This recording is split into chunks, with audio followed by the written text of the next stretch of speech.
Imagine a world where the very idea of beauty is under attack. This is the world Abraham Kuyper lived in. A world where the church and art seemed to be at odds.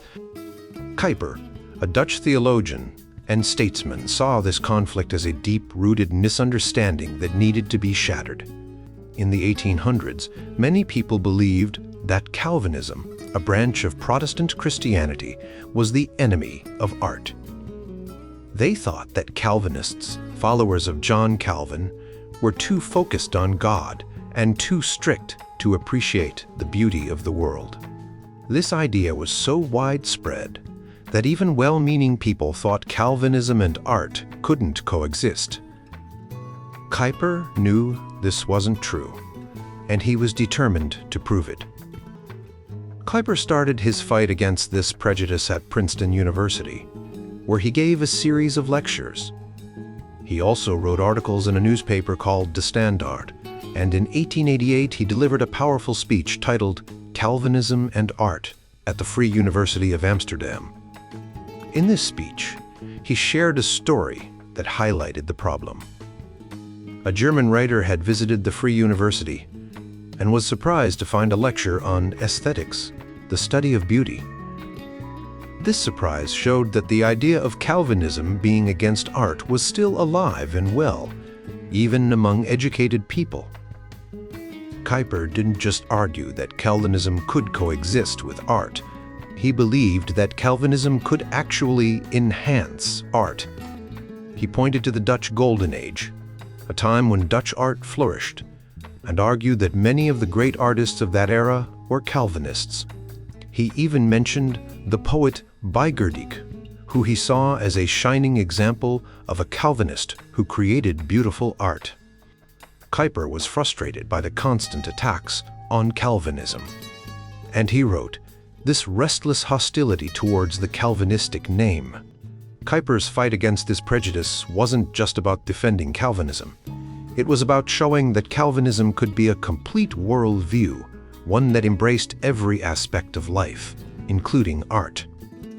He believed that if people understood this, they would see Calvinism in a new light. This was especially important for his lecture at Princeton, where he needed to convince a skeptical audience that Calvinism could have a positive impact on the arts. Kuyper's arguments were not just based on his own beliefs. He drew on the ideas of philosophers like Hegel and Eduard von Hartmann, who argued that as religion becomes more advanced, it becomes less dependent on art. Kuyper also pointed to John Calvin, who believed that under the New Covenant, the elaborate rituals and symbols of the Old Testament were no longer necessary. Calvin argued that as religion matures, it becomes more spiritual and less reliant on physical symbols. Kuyper used these ideas to explain why Calvinism didn't develop its own form of ecclesiastical art. He believed that Calvinism was a highly advanced form of religion, one that didn't need the support of art to express its beliefs. He also warned against the reintroduction of symbols in worship, seeing it as a sign of a decline in religious vitality. He wrote, "The man who fears God and whose faculties remain clear and unimpaired does not on the brink of age return to the playthings of his infancy." Kuyper's arguments were not just about art. They were about the purity of religion. He saw the reintroduction of symbols as a threat to the clear, simple worship that Calvinism promoted. He was particularly concerned about the influence of German pantheism, a belief that everything is part of God, which he saw as a dangerous idea that could lead to a loss of clear doctrine. Kuyper's fight was not just against the idea that Calvinism was against art. It was a fight to keep the church true to its roots. He believed that by defending the place of art in Calvinism, he was also defending the purity of the faith. His arguments were a call to his fellow Calvinists to see art as a part of their worldview, not as something to be feared or rejected. This was the battle Kuyper fought, a battle to show that Calvinism and art could not only coexist but thrive together. His words were a challenge to a world that had misunderstood the beauty of Calvinism. Abraham Kuyper, a Dutch theologian and statesman, faced a challenge when trying to develop a Calvinistic aesthetics. He had to deal with two main issues: Calvin's critical views on the arts and the fact that aesthetics wasn't a recognized field during Calvin's time. Kuyper solved these problems by focusing on Calvin's ideas about the proper use of art rather than his criticisms. He argued that Calvin's real concern was with the misuse of art, not with art itself. This allowed Kuyper to set aside the negative passages in Calvin's works and focus on the positive aspects. Kuyper then looked to the Bible for a framework to understand art. He believed that God's glory, which includes His radiance, perfection, and splendor, is reflected in all of creation. This glory is what makes things beautiful. However, because of the fall, the original beauty of creation was lost. But through Jesus Christ, this beauty is being restored. For Kuyper, Christ is the ultimate standard of beauty. With this biblical framework, Kuyper argued that the true purpose of art is not to simply imitate nature, but to reveal a higher reality. Art should remind us of the lost beauty of paradise and point us toward the future glory of the new heavens and the new earth. This idea became the core of Kuyper's Calvinistic aesthetics. Kuyper's approach to aesthetics was unique because he was willing to build on Calvin's ideas, even though Calvin didn't explicitly write about aesthetics. Kuyper used scriptural themes and some of Calvin's scattered insight to develop a system that fit the intellectual trends of his time. He wanted to show that Calvinism could provide a meaningful and relevant perspective on the arts. Kuyper's ideas on art stood in contrast to the two main schools of thought in aesthetics at the time: idealism and empiricism. Idealism, influenced by philosophers like Immanuel Kant, emphasized the artist's creative role and the beauty of the spirit. Empiricism, on the other hand, focused on the imitation of nature and the material world. Kuyper rejected both extremes. He argued that art should not just imitate nature, but should also reveal a higher order of beauty. Just as scientists don't just observe and record facts, but also seek to understand the underlying order, artists should not just copy what they see, but should discover and express the deeper beauty in nature. This approach allowed Kuyper to integrate elements from both idealism and empiricism into a uniquely Calvinistic aesthetics. Kuyper believed that God's glory is reflected in both the spiritual and material realms. This means that beauty can be found in both the physical world and in spiritual qualities. A color, a sound, or a line can be beautiful, just as much as a character trait or a thought. By recognizing this, Kuyper saw a way to bridge the gap between idealism and empiricism. Kuyper's goal was to develop a Calvinistic aesthetics that could stand on its own and contribute to the broader discussion of art. He wanted to show that Calvinism could offer a viable alternative to the prevailing worldviews of his time. He even included aesthetics as part of the curriculum for theology students at the Free University, emphasizing the importance of aesthetic development alongside language skills. Kuyper also addressed the relationship between Calvinism and the development of the arts. He argued that the liberation of art from the church was not accidental, but a result of Calvinism's higher religious development. Calvinism's emphasis on common grace, the idea that God's blessings are available to both believers and non-believers, played a crucial role. This meant that art could flourish even among non-Christians, and that the highest artistic instincts were natural gifts from God. Kuyper's approach to the arts was different from his approach to science. While he strongly advocated for a Christian approach to science, he did not push for a specifically Christian art. This difference can be understood by considering his priorities. Kuyper was more focused on politics and science, where he believed independent institutions were necessary for Orthodox Protestants to thrive. In the arts, he saw less of a need for such institutions, and he was more willing to integrate insights from other schools of thought. Kuyper's ideas about art and aesthetics were deeply rooted in his theology. He believed that art should reflect God's glory and point to a higher reality. By developing a Calvinistic aesthetics, Kuyper aimed to show that Calvinism could offer a unique and valuable perspective on the arts, one that was both biblically grounded and intellectually credible. Kuyper's lecture on art in Calvinism is a fascinating dive into how religious beliefs can shape the way we see and create art. He believed that Calvinism, a branch of Christianity, had a significant impact on Dutch art during its golden age in the 16th and 17th centuries. This was a time when artists like Rembrandt and Vermeer were creating some of the most famous and beautiful paintings in history. Kuyper argued that even though not all Dutch artists were strict Calvinists, the Calvinistic ideas that were prevalent in society influenced their work.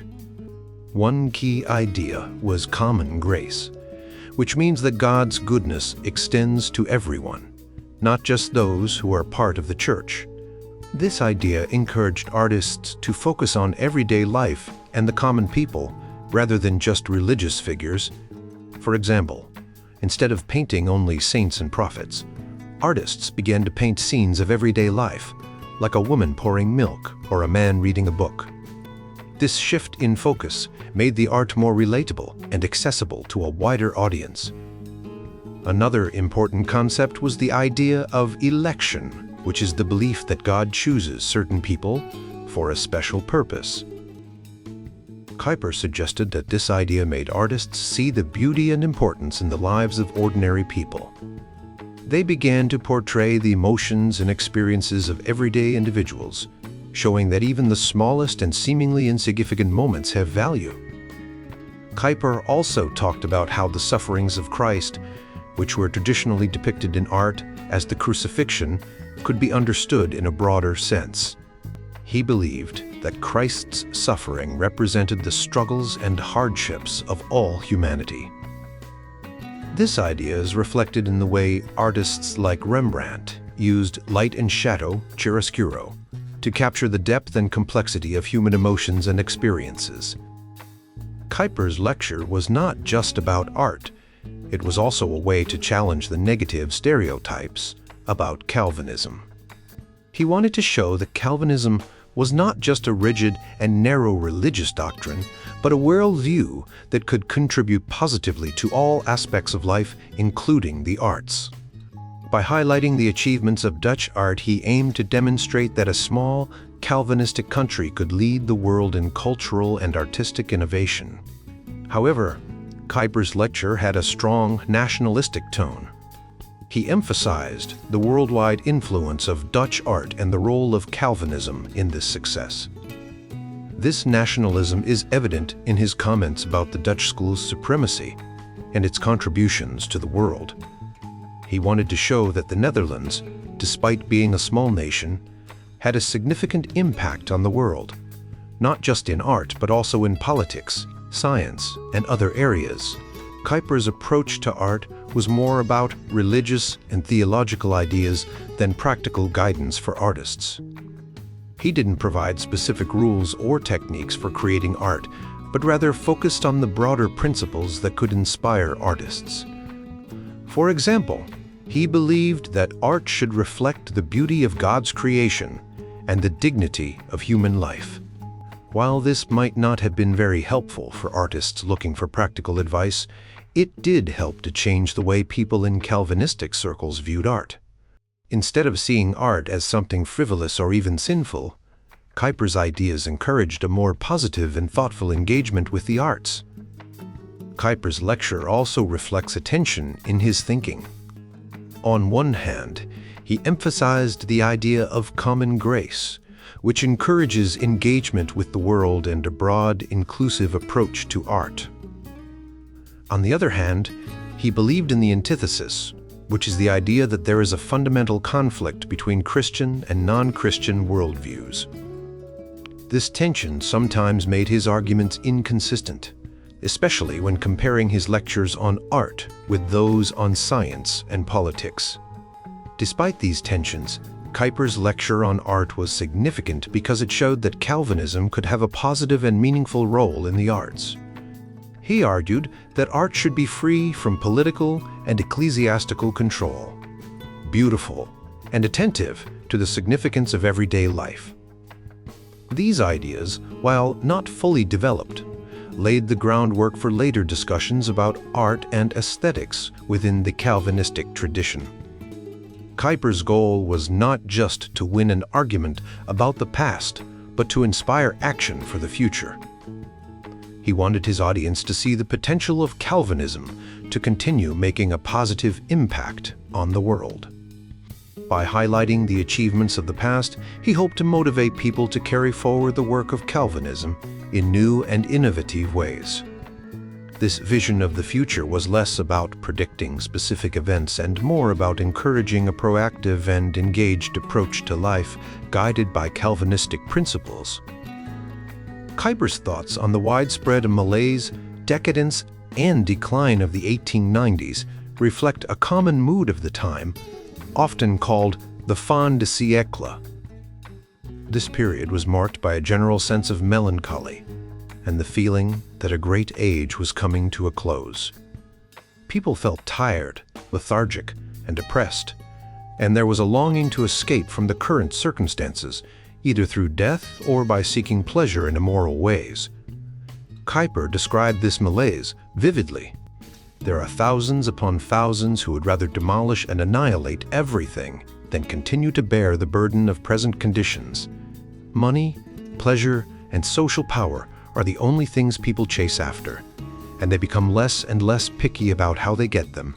In the midst of the weariness of life, what can stop the disappointed from turning to suicide? Kuyper compared the decline of his time to that of the Roman Empire. He saw a similar coexistence of refined glory and crude decadence, which was often depicted in art and literature. For example, the music of Claude Debussy and the writings of Oscar Wilde captured this theme. Kuyper believed that Europe was becoming frostbound and dull, while America was still full of energy and vitality. He said, "You are in your spring, while we are in our fall." This cultural pessimism was a reaction against the optimistic belief in material progress and positivism. Instead, people turned to subjective and mystical ideas, which is why philosophers like Nietzsche became popular. Kuyper noted that Nietzsche's works were being eagerly devoured in Germany, especially by the youth. Nietzsche's ideas about the decline into mediocrity resonated with the mood of the time. Kuyper believed that the root of the malaise lay in spiritual degeneration, which had begun in the late 18th century. The Church, he argued, had neglected its duties and allowed society to become vapid and commonplace, ignoble and base at heart. This spiritual decline set the stage for the French Revolution, which tried to reorder society based on the assumption that human nature was inherently good. However, Kuyper saw this as a symptom, not the cause of the malaise. For him, the real cause was religious, not philosophical. Kuyper then discussed the remedies provided by Protestantism and Catholicism, but found them ineffective. Protestant thinkers like Schleiermacher and Ritschl had tried to bring new life to Christianity through altruism and mysticism. Altruism led to great initiatives in philanthropy, evangelism, and mission, but it also reduced Christianity to a concern for human welfare, denying the divinity of Christ and his work of salvation. Mysticism, on the other hand, encouraged a reclusive and world-avoiding spirituality that could not take a positive stand in human affairs. Kuyper appreciated the efforts of these Protestant thinkers, but criticized their acceptance of empiricism and rationalism, which led to a crass dualism. This dualism resulted in a preference for spiritualism and even Eastern religions like Buddhism.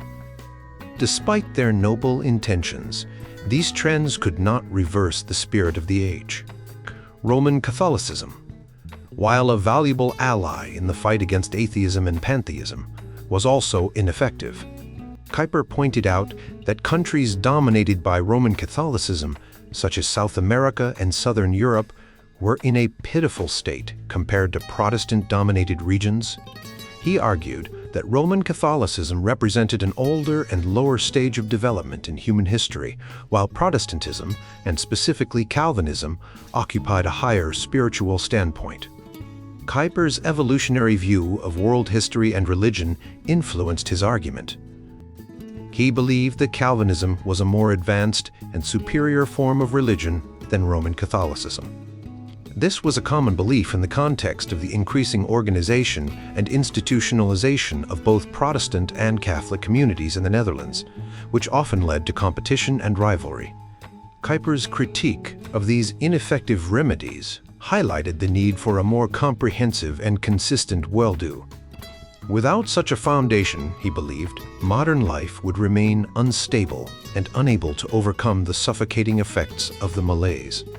Kuyper, a Dutch theologian and statesman, had a deep admiration for modern Catholicism, especially in its fight against modernism. This admiration wasn't just a polite gesture. It was rooted in his close observations of Catholic activities in the Netherlands and across Europe. He saw how Catholics were working to make their faith more socially relevant and to integrate into national life, much like he was doing for Dutch Protestants.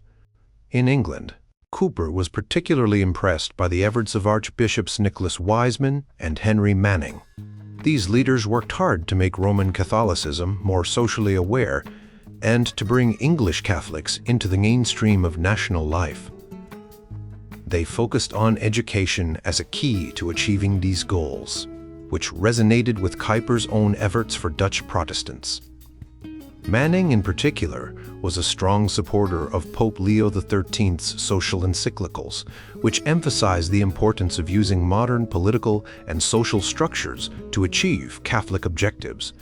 In the Netherlands, Herman Shakeman, a Catholic priest and political leader, also saw the need for Catholics to become more politically organized. He believed that forming a well-structured political party was essential for achieving Catholic goals, such as the freedom to run their own schools. Shakeman's efforts paid off, and by the end of the century, Dutch Catholics had established effective political organizations, trade unions, and made significant achievements in education. In 1887, Shakeman and Kuyper worked together to extend the right to vote, and in 1888 the Netherlands saw its first confessional coalition cabinet, which included both anti-revolutionaries and Catholics. Kuyper himself became prime minister in the second such cabinet in 1901. Kuyper's pragmatic approach to working with Catholics was crucial for achieving his goals, especially in education. He recognized that without Catholic support, his objectives would be much harder to achieve. This pragmatic alliance laid the foundation for the long-standing cooperation between Protestant and Catholic parties in Dutch politics, which has been a dominant feature of the country's political landscape for much of the 20th century. At Princeton, Kuyper emphasized the value of Catholicism as an ally against modernism, rather than as a partner in achieving political emancipation for Orthodox Protestants. This was part of his broader strategy to encourage a sense of the scale and importance of the struggle against modernism. He saw Catholic principles as a support to the objectives of Calvinism, even if Catholicism couldn't provide a complete solution to the problems of the age. Kuyper believed that the only way to recover from the malaise of modernism was to return to Calvinism. However, he didn't mean a return to a single unified Reformed church. Instead, he wanted to see Calvinism strengthened in places where its historical influence was still evident, like the United States. He pointed out that many social virtues in America, such as the tradition of opening prayers in Congress and schools, the decentralized and autonomous character of local government, the respect for women, and the championing of free speech and freedom of conscience, had their roots in Calvinism. He argued that these virtues were not derived from the humanism of the French Revolution, as many liberals believed, but from the Calvinistic tradition.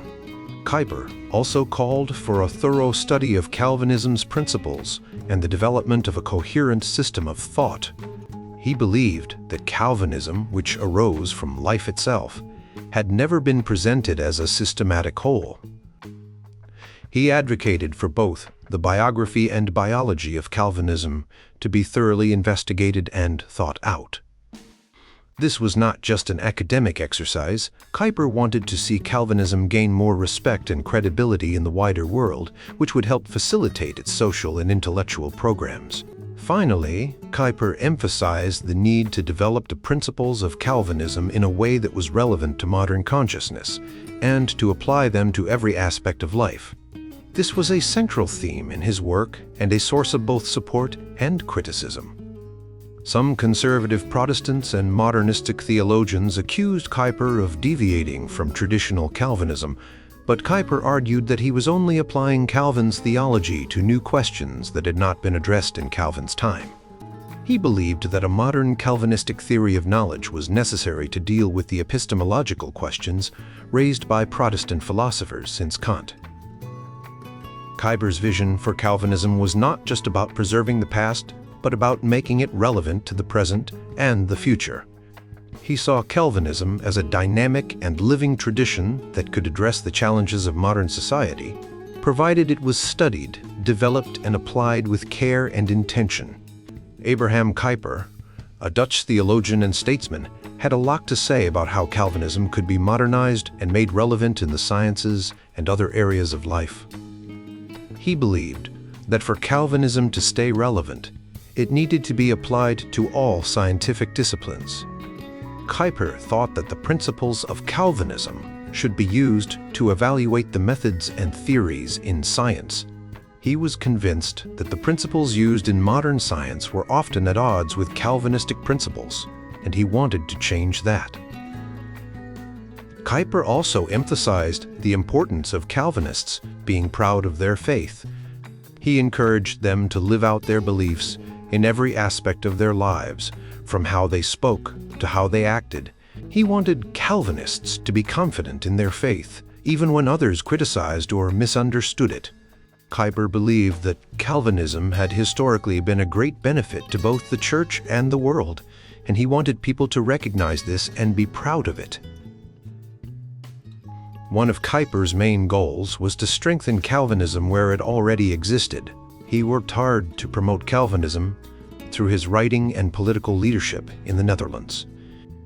He also founded the Free University and organized the Anti-Revolutionary Party, ARP, to apply Calvinistic principles to various aspects of life outside the church. Kuyper encouraged his followers to be unashamedly Calvinistic, to live their faith boldly and confidently. When it came to the future, Kuyper had a mix of optimism and pessimism.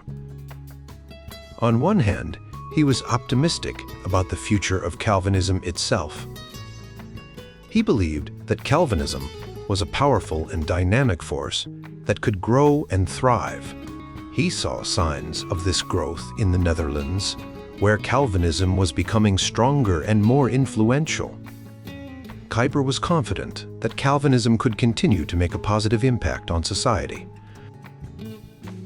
On the other hand, Kuyper was pessimistic about the future of non-Calvinistic culture. He believed that modern European culture was in a state of decline, and he was particularly concerned about the rise of Asian powers like Japan. Kuyper saw this as a potential threat to Christian civilization. He also worried that even within Christian thought, there were pagan ideas and ideals that were undermining the faith. Despite this, Kuyper believed that Calvinism could serve as a strong defense against these threats. Kuyper's message to American Calvinists was to develop their own scientific institutions and not to rely on Enlightenment science. He believed that by creating their own scientific culture, American Calvinists could avoid the decline he saw in European science.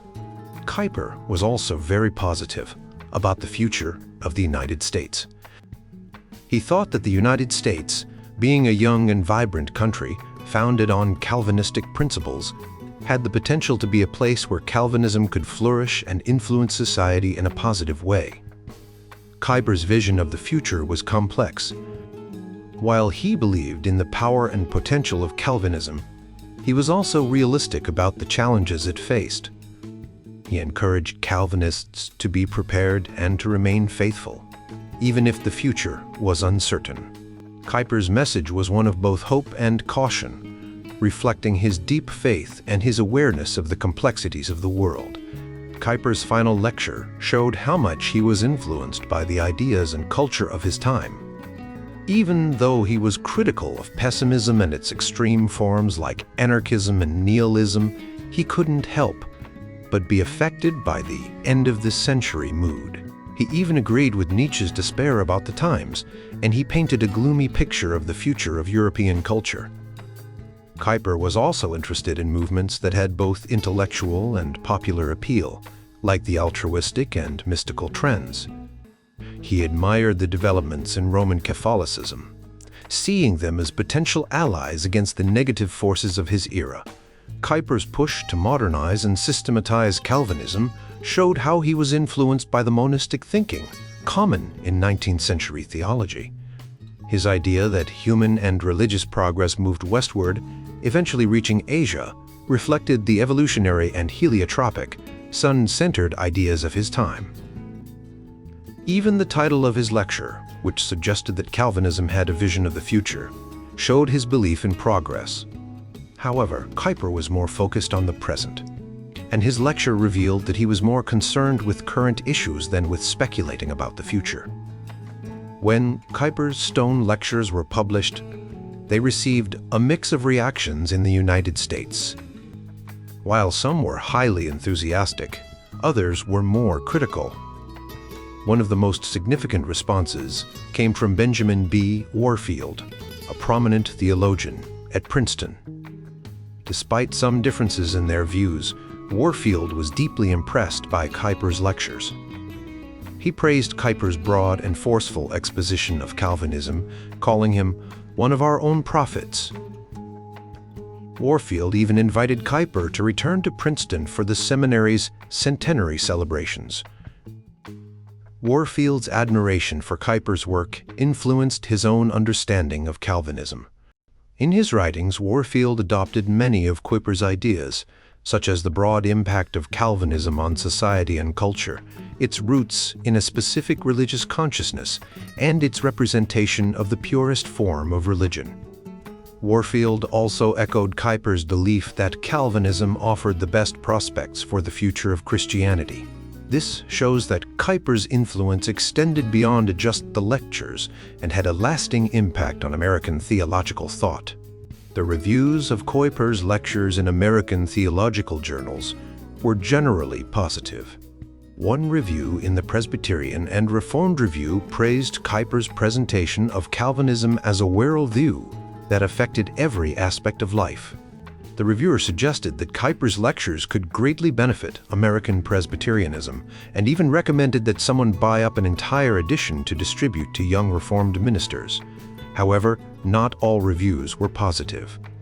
A review in the Reformed Church Review criticized Kuyper's claim that Calvinism was universal, arguing that it contradicted the doctrine of predestination.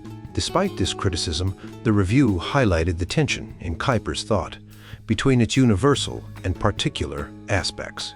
Another review in the Hartford Seminary Record hailed Kuyper as a powerful and original thinker, particularly noting his emphasis on the role of Dutch colonists in shaping American civilization. A similar positive response appeared in the Methodist Review, which praised Kuyper's comprehensive worldview and called him the most significant intellectual force in Dutch religious life. Overall, Kuyper's lectures were well received in the United States, with many recognizing the value of his broad and comprehensive view of Calvinism.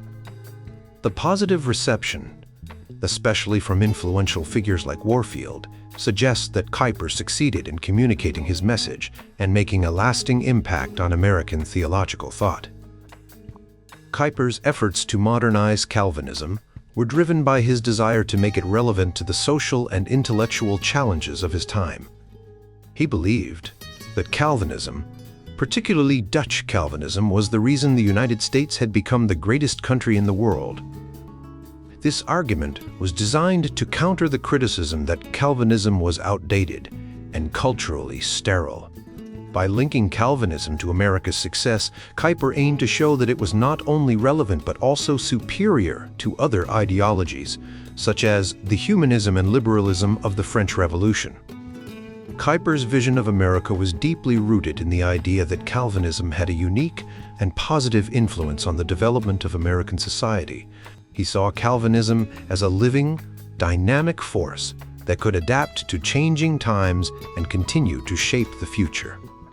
This vision was part of his broader goal to modernize Calvinism and ensure its continued relevance in the modern world. Abraham Kuyper, a Dutch theologian and statesman, spent much of his life exploring the relationship between Christianity and culture. His work, especially the Stone Lectures, aimed to show that Calvinism was not just a set of church doctrines, but a comprehensive whirlwind that could address the big questions of human existence and shape culture in profound ways. Kuyper lived in a time of great change marked by the Enlightenment, the rise of science, and the spread of democracy. He saw that many people, including some Christians, were losing touch with the deep, abiding power of their faith. Some turned to pietism, focusing on personal piety and inner spiritual experiences, often at the expense of engaging with the broader world. Others embraced modernism, adapting Christian beliefs to fit the new scientific and cultural trends, sometimes to the point of diluting the faith's core teachings. Kuyper rejected both of these approaches. He believed that Christianity should be a living, dynamic force that could engage with and transform every aspect of human life. He emphasized the idea of common grace, which means that God's grace is present in all of creation, not just in the church. This allowed him to see value in the world and to engage with it even while maintaining a clear distinction between Christian and non-Christian perspectives. One of Kuyper's key concepts was sphere sovereignty, which means that different areas of life, like politics, science, and art, have their own unique roles and should be free to develop according to their own principles. However, he also believed that these spheres should be guided by a Christian perspective. This idea encouraged the development of separate Christian institutions, like schools and political parties, which could operate within their own spheres while still being part of a larger Christian society. Kuyper's ideas had a significant impact on Dutch society, particularly through the concept of verzuiling, or pillarization. This meant that different religious and ideological groups, especially Orthodox Protestants, Catholics, and Socialists, developed their own separate institutions, creating a kind of social segregation. While this helped these groups maintain their distinct identities, it also led to a lack of interaction between them. Kuyper's approach to art and science also reflects this tension. He saw art as a reflection of the human spirit and believed that a Christian perspective could enrich it.